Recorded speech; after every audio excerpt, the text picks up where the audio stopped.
эшигин какылап келем. Анткени мен жүрөм да, басып жүрөм. Мен тишим алдырып атам, бир жерим кесилип калат. Мен силерге жуктуруп атам, бардыңар түшүнүшүңөр керек, ыйлашың керек болуп атат. Мен бизнес кылгым келген жокмун, сатып алып келип бирөөгө мени каралап да эменин кереги жок да, мен силерге жугуп калбасын деп вакцинацияны сурап атам.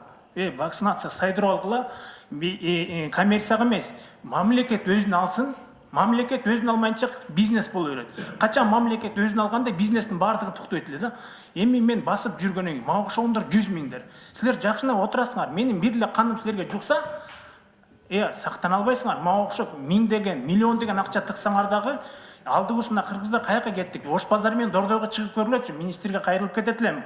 Дордойго барып көрүңүз, Ош базарга барып көрүңүзчү. Же кааласаңыз сизге жуктуруп коеюн ушулорну. Же нормально укта албайсыз, же нормально жашай албайсыз. Кандай кылыш керек буну? Ар кимиз өзүбүз тилемчи болуп, Индияга жүздөп кетип атабыз, бар алмаштырып келели деп.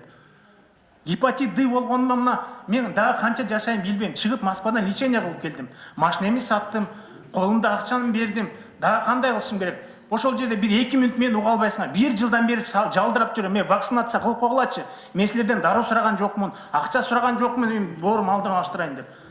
Менин суранганым ошол жөнөкөй жарандарга, акчасы жокторго вакцинация салып бергиле. Акчасы вообще калбай калгандарга кичине жардам кылып койсоңор 20 жыл жашайт экен мага окшоп. Өлүп калып атат 5 жылдын ичинде. Дыга өтүп кеткенден кийин супер инфекция болуп өлүп баардыгыбыз эле Кудайдан экен деп отурабыз. Бирок Кудайдан эмес, министерство көп иш кылып коюп атат. Ошол Кудайга шылташ үчүн. Экинчи акыркы сөзүм, айта турган сөзүм, бул жерде мораторий кагылайындар. Бул жерде мамлекет өкмөт мораторий объявить этип койгон 2 жыл. Именно бороться ете турган надзорный орган эпидемия иштете турган маалда надзор кылып туруп, алып салган баардыгын жеке менчиктер эч ким текшербесин. Ал жерде зубной кирип атат, ал жерде частный гинеколог кирип атат. Бүт жуга турган, контакт болуп турган жерлерде алып салган мамлекет тийбегиле, ал жерге попробуй бир ит киргизип көргүлө, кууп өлтүрүп коет.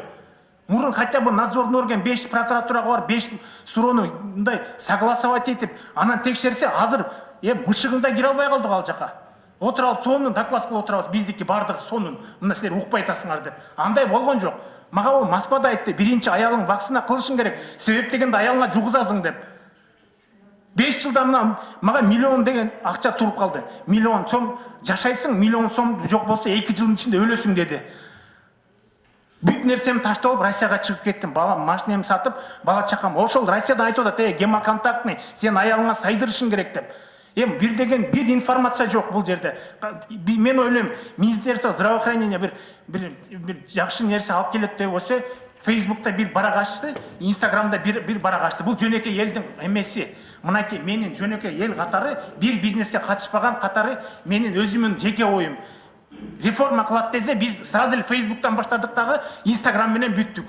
Жок дегиле, мейли анда мен унчукпай чыгып кетейин. Андай болгон жок дегиле. 10 000 доза алып келдик деп күлүп отурасыңар. Шерменде де 10 000 доза. Мен өткөндө айткам, 10 000 доза жөн доза ачып эле койгулачы деп. Эмне деген, миллион деген население суранып атабыз. Миллион деген население, 500 000, 100 000 деген Кыргызстан үчүн гепатит аябай чоң цифра. 100 000 дагы башкасынан жуктурса, бир үй бүлөдө 3төн. Мен жуктурган врач дагы эле иштеп атат. Андай врачтардан 3000 штук экен. Медсестра, врач.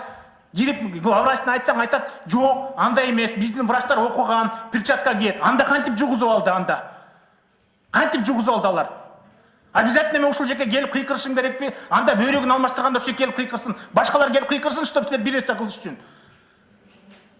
Чын-чынына келгенде ошондой болду де. Врачтар дагы эле иштеп атат. Албайсыңбы десе, андай болбойт. Жок дейт, ала албайсың. Айтып коеюн, до конца довершу. Мы не можем убрать, говорит, этого хирурга, который практикующий хирург. Сегодня он лечит, операцию говорит. Почему? Потому что конвенция по правам человека мы не можем. Укугу тебеленип калып атат. А мага окшогон 100 000дердин укугу тебеленбейт атпайбы? Кантип тебеленбейт? Тебеленип атпайбы? Мына мен тебеленип, мен башыма баш таш менен бир чапты, лезвие менен алабыз деп, мен гепатит болуп калдым. А мага окшогондор 100 000 да. Силер бир кишинин эмесин сактайм деп укугун 100 000 деген тебелеп атасыңар. СПИД боюнча ошондой. СПИД менен да иштеп атат врачтарыңар, медсестраңар. Жок дегиле, мен вообще унчукпай отурам мен. 1,5 жылдан бери сиздин советниңиз Космос Саревич, жаныңызга ошону суранат элем. Келбесин деп айлана канча нары барып бери келет. Ошол эмеңиз советниңизге айтсаңыз, мен колунан жетелеп барайынчы, Дордойго барайлы, Ош базарга барайлы, калып кетейин кыргызым, айланайын, берешем деп калды.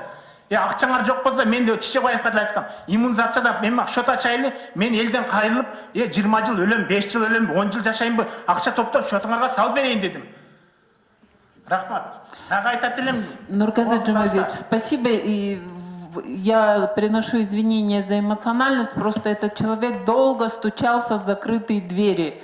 Поэтому мы вот вынесли на обсуждение данный вопрос не из-за того, чтобы просто услышать, а для того, чтобы пошагово решить данные проблемы.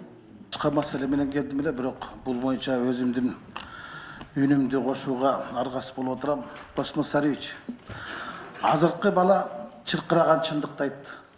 Үнү кырылдап, ыйлап туруп айтты. Адам баласы арам көтөрө турган акыйкатты айтты. Өлүм менен өмүрдүн ортосундагы өкүнүштү айтты. 100 000 деген адамдардын өтүнүчүн айтты. Сиз уялбай ушуну угуп турдуңуз да актанып атасыз. Мен макул эмесмин деп.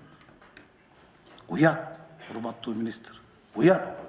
Ушул сөздү укпашыңыз керек болчу. Уккандан кийин мен кызматын таштап кетишим керек дешиңиз керек болчу. Аракет кылып атасыз деп. Ай, аракетиңизди көргөн жокпуз да. Биз коңгурооду ушул баланы оозунан угуп атпайбызбы? Сиз аракет кылсаңыз, коррупция менен күрөш жүрүп атат. Андан акча түшүп атат. Ошол акчанын гепатит менен күрөшөйүк. 100 000 деген адамдар куурап баратат, кургап баратат. Аманактап калбайык деп айтсаңыз болот беле? Биз колдоп берет элек го депутаттар. Сиз көтөргөн жоксуз. Сиз мындай эрктүүлүктү айта алган жоксуз. Тек гана жооп берип коюп отурасыз. Мен макулмун дегенсиз. 2 жылдан бери иштеп атабыз дейсиңер. Кире албай жүрүптүр байкуш бала. Ушул жерде айтып атат. Бүтүндө кыргыз элин айтып атат.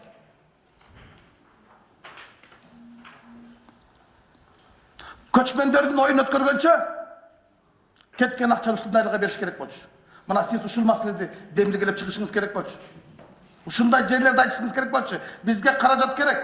Кыргызстандын калкынын мынча пайызы гепатит болуп калды. Каптап кетти, чумакалардан жаман экен деп. Айткан жоксуз да. Кымбат мууналарды алып атасыз. Уят. Мен толугу менен колдойм. Евгений Григорьевич сиз көтөргөн сенем.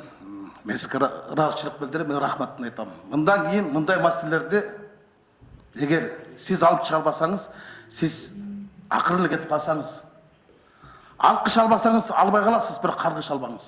Рахмат. Рахмат.